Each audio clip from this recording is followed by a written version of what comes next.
We continue now at the top of Daf Kuf Lamed Daled Amud Aleph Meseches Shabbos. This is Shabbos Daf 134a. We're in the middle of a statement of Rava to the Bnei Menyume, and he says as follows: Chaspanisa, which means that again we're talking about somebody who washes his face and does not dry it well, so his face becomes chaspanisa. Rashi says Ponav Mispakos. That's the first explanation. It forms some kind of cracks or crust on his face. Vani Yomer Shumin Shechin. Rashi says that he thinks the pshat is that it's a form of boils. Either way, so there's a problem if you do this. So Maita Kante, the Gemara asks, how do you fix it?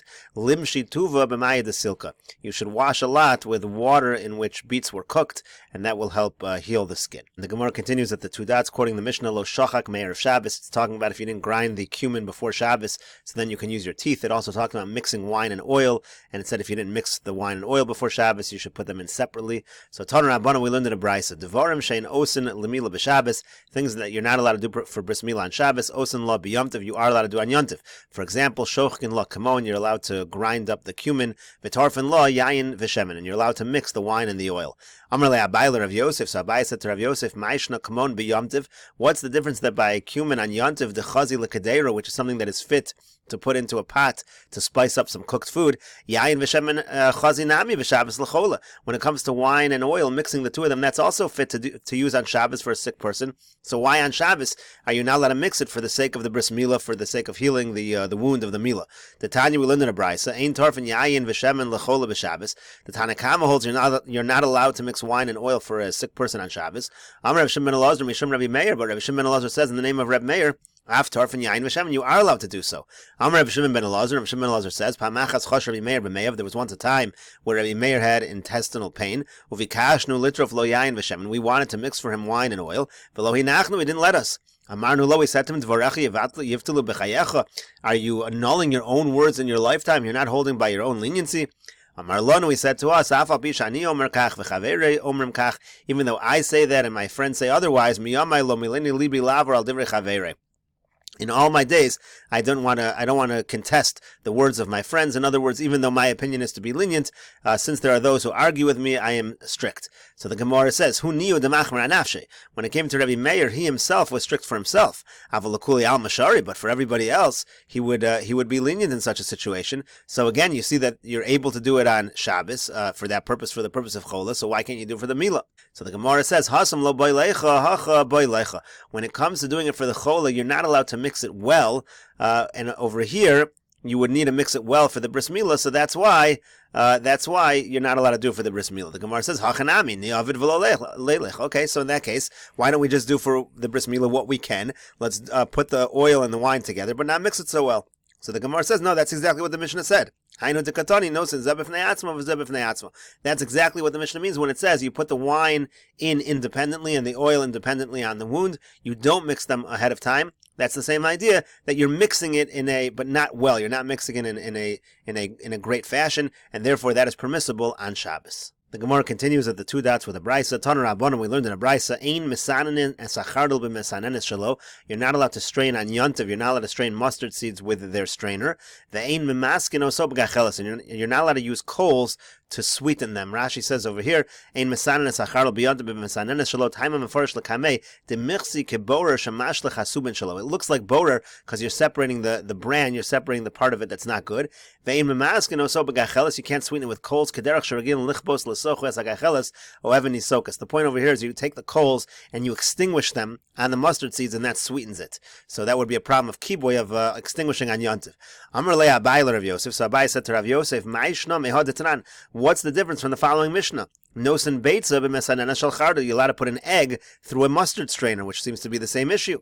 Amar le said back to him, Hasam lo michsi keborer, hacha michsi keborer. Over there it doesn't look like borer. Here it looks like borer. Rashi explains, Nosen beitza b'mesanena shel charda lo mesanena b'socho liyafos mariso. They used to do this to the eggs in order to make it look better. Lo michsi keborer. It didn't appear like borer when you do it with an egg. Shekula yotza derech hamisanenes, because the entire egg comes out through the strainer.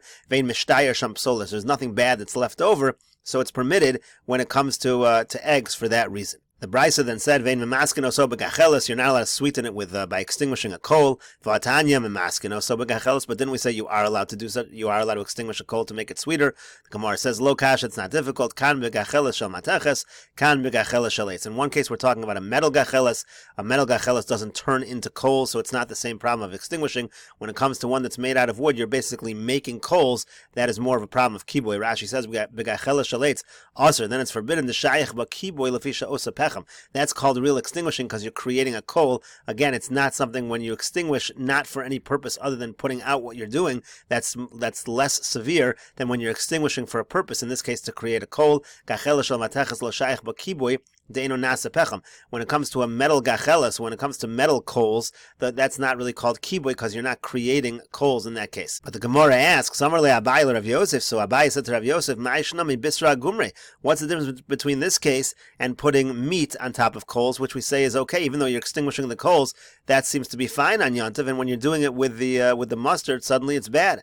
Amarle said to him, Hasam lo efsher, hacha efsher. Over there you have no choice. The meat's not going to be good if you cook it the day before. Here, you can really do this the day before, and the mustard seeds are going to be just as good if you sweeten them the day before or on Yontif. Amarle Abai Rav Yosef. Abai said to Rav Yosef, Mahu legavin. What about making cheese on Yontif? Is that okay? Amarle Osir, he said it's forbidden. Ma'ishna milisha, what's the difference between this and kneading, which is allowed on Yontif? Amarle said the same answer. Hasam lo efsher, there's no choice. It's not going to be as good if you make it the day before. Hacha efsher. Here you have the possibility the cheese is going to be no worse if you make it the day before. Bread is going to be worse if you make it the day before. V'amri nahardoi gvina bas yuma ma'alia. But didn't nahardoi say that cheese made on that day is good? So it is better to make it that day. So hachikami, no, here's what they really meant. The afilu gvina bas yuma ma'alia. Even if you make it that day, it's good, but it certainly would be better if you make it the day before. The Gemara continues at the two dots. Einosin lacholak v'chulu. It said you're not allowed to make a cloak for the aver for the bris milah on Shabbos. Amar Abaya said, Amra li aim, my mother told me as follows. Hay cholak diyanuka, when you make this cholak for the baby to put over the aver, lefaneha lesitra leiloi dilma midba garda minei va'asli de krashivcha. What you should do is you should fold up the hem of the cloak near the opening. That way the strands are not going to stick to the wound, and it's going to cause a castration of the baby. Now, the mother of Abai herself, what she did was she made a pouch that went inside the cloak, and it would reach about halfway up the cloak. That's lapalga, and that would shield the wound from the strands of the cloak. Omar Abai says, "Hayanuka deles lecholak." Let's say the baby does not have a pouch to put over the wound. So laisi belisa. Instead, what you should do is you should bring a worn-out garment, the isle shifsa, the worn-out garment that has some kind of a hem, and basically you turn it inside out, and that way you're not going to have any strands that are going to stick to the wound, and the hem of this garment will cling better to the aver, and it will heal it better. The Amar Abai, and Abai says, Amr liyeh, my mother said to me, Ha yenuka de lo yedia mifkase. Let's say you have a baby where you don't know, you can't see where it goes to the bathroom, you can't see the anus of the child. L'shayfe mishcha, you should rub it with oil. V'lukme lahadayuma, put it into the sunlight. V'hecha dezik, and where it looks like glass, l'kare b'sarata shesiva erev. You should take a piece of barley and tear it widthwise and lengthwise. Avol b'klei matchas lo, but don't do it with a metal object, don't tear it. Mishum dezarv, because then it's going to cause swelling. The Amar Abai, and Abai says, Amr liyeh, my mother said, Ha yenuka de lo mayitz. Let's say you have a baby who's not nursing properly, make her dekar pumates, because his lips are cold, his mouth is cold. Mai takante, what's the solution? Lesa kesa gumre, you should take a kli and put it by some coals. Velinkate le lahade pume, dechayim pume, you should put it by his mouth, that will warm up his mouth, umayitz, and then he will nurse properly. Yamar Abai, and Abai says, Amr liyeh, my mother said, Ha yenuka de lo minchate. Let's say you have a baby who's not breathing properly. Rashi says you can't see his chest moving up and down when he's breathing. L'nafefe b'nafvoso menashte. So you should take a fan, you should fan the baby, and that will cause him to breathe properly. Yomer Abai, and Abai says, Amr liyeh, my mother said to me, Ha yenuka, again, if you have a baby, de lo ma'avi, who's not breathing properly, in this case, Rashi says the air is not going in well. Leisus slisa de'imei, that you should bring his placenta, v'lasharke and rub it, v'lasharke love and rub it on him, uma'avi, and that will allow him to breathe properly. Yomer Abai, and Abai says, Amr liyeh, my mother said, Ha yenuka de cotton. Let's say you have a baby who's too small, too thin. Laisi lasilta de'imei, again, bring the placenta, v'lasharke love mikutna le'ulma, and you should rub it on him from the thin side to the thick side. V'yolim, and if the baby is too thick, do the opposite. Me'ulma lekutna, you should rub it on him from the thick side to the thin side. The Amar Abai, and Abai says, Amar Liyeh, my mother says, Hayanuka de Sumak, let's say I have a baby that's red, Dakati lo ivla beidam, it's because the blood is not yet absorbed. It's still between his skin and the flesh. L'sarchu le ad de ivla beidama, just wait until the blood gets absorbed properly, v'lim halua, and then you can give the bris milah. The York, let's say I have a baby that's yellow, Vakati lo nafal beidami, that means that the blood hasn't yet come into him. He doesn't have enough blood at the moment. L'sarchu ad de nafal beidami, v'lim hula. Again, wait until he has enough blood, and then you should give him the bris milah. The Tanya, because we learned in a brayso. Amar Rabbi Nassan, Rabbi Nassan says, Pamachas alachti lekarcha hayom. One time I went overseas. Uvasa isha lefanai shemola ben arishon v'meis sheni v'meis. She gave a bris milah to her first son and he died. She gave a bris milah to her second son and he died. She didn't know what to do. Shlishi haviyasu lefanav. So the third child she brought lefanai. The third child she brought before me. Reisiv shuedom, and I looked at him. I saw that he was red. Amarti lo. So I said to her, Amtini lo ad sheyivla bodama. Wait until his blood gets absorbed. Hamtina lo ad shenivla bodama. So she waited until his blood was absorbed. Umalo. So she gave him a bris milah v'choy, and he lived.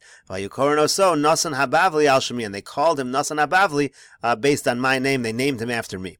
Shuv Pamachas, there was another story. Halachti lemedinas Kaputkia. I went to the Medina of Kaputkia, to the country of Kaputkia. Ubasa isha achas lafanai, and a certain woman came in front of me. Shemola ben arishon v'meis, sheni v'meis. Again, she gave a bris milah to her first son and he died. Her second son and he died. Shlishi haviyasu lafanai. The third son she brought before me. Reisiv shu yaruk. I saw that he was yellow. Hitzatzti bo v'lo reisi bo dam bris. And I looked at him and I saw there was no blood at the area of the bris milah. Amarti lo, I said to her, Hamtini lo at sheyipo bodamo, wait until the blood fills within him. V'hamtina lo, and she waited. Umalo so, and she gave him bris milah v'choy, and he lived. V'yikor shemo Nasan habavli al shemi, and again they called him Nasan habavli after me. And we'll continue with the next mission in the next video on Daf Kuf Lamed Dalid Amud Beis.